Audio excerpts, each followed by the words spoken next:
بسم اللہ الرحمن الرحیم۔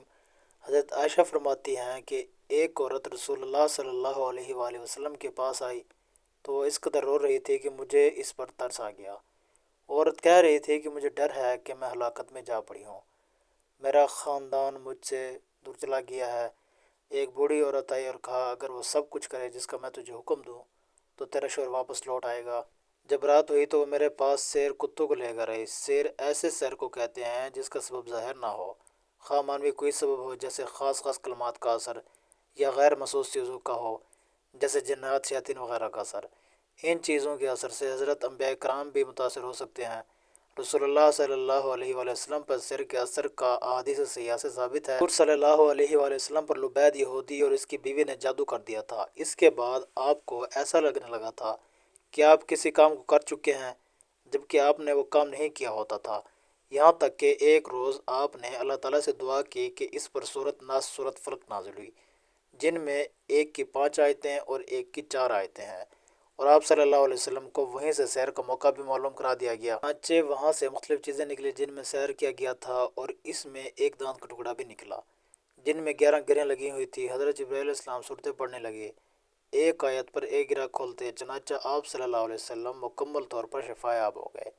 ابن نمیر نے شام سے انہوں نے اپنے والد سے، انہوں نے حضرت عائشہ صدیقہ رضی اللہ تعالیٰ عنہ سے روایت کیا کہ آپ صلی اللہ علیہ وسلم پر بنی ضریع کے ایک یہودی لبید عاصم نے جادو کیا، یہاں تک کہ آپ صلی اللہ علیہ وسلم کو خیال آتا کہ میں یہ کام کر رہا ہوں، حالانکہ وہ کام کرتے نہ تھے۔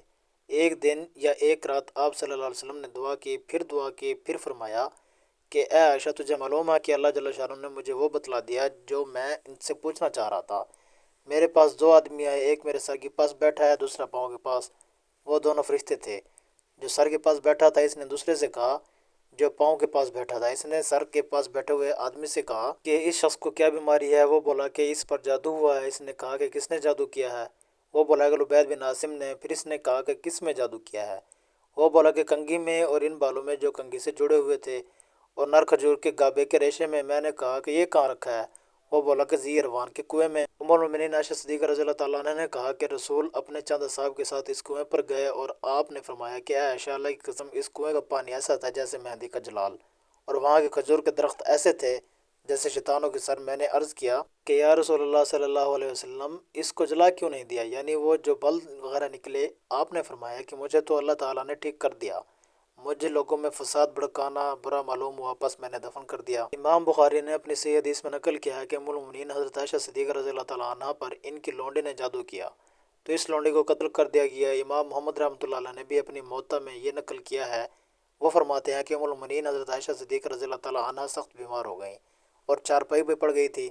ایک آدمی آپ کے پاس آیا، اس نے کہا کہ ام المؤمنین حضرت عائشہ صدیقہ رضی اللہ تعالیٰ عنہ پر جادو کیا گیا ہے، اور جادو بھی ہلاکت کا ہوا ہے۔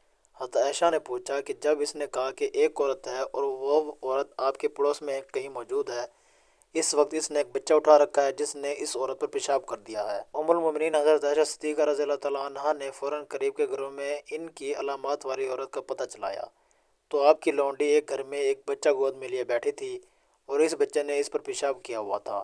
جب اسے بلایا گیا تو اس نے اقرار کیا کہ واقعی میں نے ام المؤمنین حضرت عائشہ صدیقہ رضی اللہ تعالیٰ عنہ پر ہلاکت کا جادو کیا ہے۔ حضرت عائشہ صدیقہ رضی اللہ تعالیٰ عنہ نے فرمایا کہ میں نے تمہیں مدبر بنایا تھا، پھر بھی تم نے مجھے ہلاک کرنے کی کوشش کی۔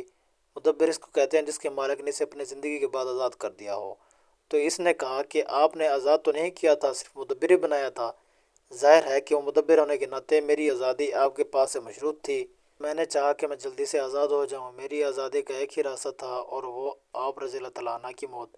حضرت عائشہ صدیقہ رضی اللہ تعالیٰ عنہ کی خصوصیات و فضل میں یہ ہے کہ حضرت عائشہ صدیقہ رضی اللہ تعالیٰ عنہ نبی کریم صلی اللہ علیہ وسلم کی محبوب ترین زوجہ تھی، جس کا سبب بخاری کی حدیث میں ملتا ہے، جس میں نبی کریم صلی اللہ علیہ وآلہ وسلم سے پوچھا گیا کہ لوگوں میں آپ کو کون زیادہ محبوب ہے، تو نبی کریم نے جواب میں حضرت عائشہ صدیقہ رضی اللہ تعالیٰ عنہ کا نام لیا۔